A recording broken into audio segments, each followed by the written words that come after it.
Hey guys, okay, so here is my next video that I wanted to do, and I think that something that's really helpful for kids of borderlines to understand is kind of how they attach in relationships.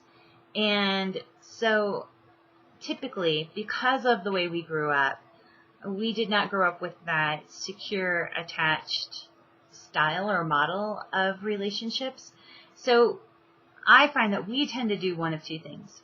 We either tend to be anxious in our attachments, or we tend to be avoidant in our attachments.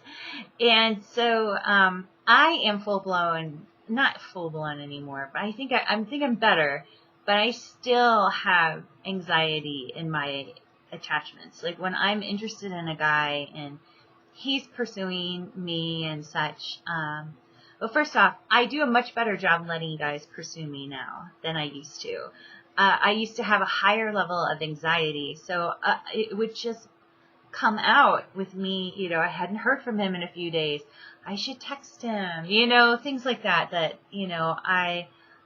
don't know where this relationship is going. I really want to know. So I'm gonna, ask, or maybe he doesn't have a clear understanding that I'm interested in him. I'm gonna make an extra effort, all of that stuff. It all stems from my being more anxious when it comes to relationships. And I've learned that, I just have to accept that's just something that I struggle with. And I just need to be aware of my tendencies for it and to, even communicate them now to, guys that I'm dating, not right away, of course, but, over a few weeks of being able to say, yeah, I think once, I don't know, at some point, I think in the conversation, I will start dropping the fact that it's something that I struggle with, it's just the way it is. And I think then, so that's me. Now, then the other one is avoidant attachment. And boy, I've dated a number of these guys. Oh, and I think the reason why is because I think that when you come from a background where you've been wounded and stuff like that, you really do tend to attract men who are also wounded too. And I think that I would easily say 80% of the men that I've dated have been avoidant personalities, when it comes to dating, and stuff. So, yeah, because at first they're really excited and they're going, oh, wow, you're amazing, you're great, you're fabulous. And then as soon as it starts to get real, then they start to back off. They start to not be as available, not open up as much. All of a sudden, it's like B.B. King's song, "The Thrill Is Gone." He just starts to disappear, and it's just so it's hurtful. Of course, it's really hurtful for an anxious and attached person. Because what we're so great at, actually, because flaws could be strengths too, while we are so attentive to the relationship. And so for us to be with an avoidant kind of guy, it's just painful. It just hurts, yeah. Oh man, I could say stories about it, whether it comes to guys who withhold affection, to guys who, withhold their time or withhold communication. It's just painful to someone who's anxious attached, because it just drives our anxiety up, and so anyway, so avoidant guys.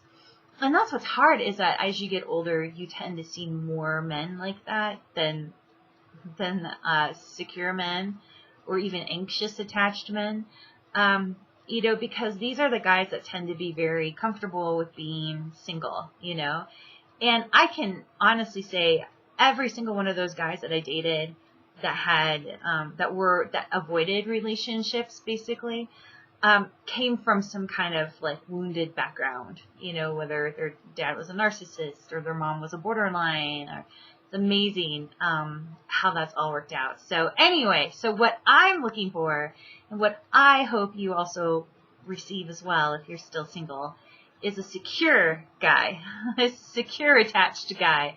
And so securely attached men are men who like usually come from pretty emotionally supportive families, and they're very relationship oriented.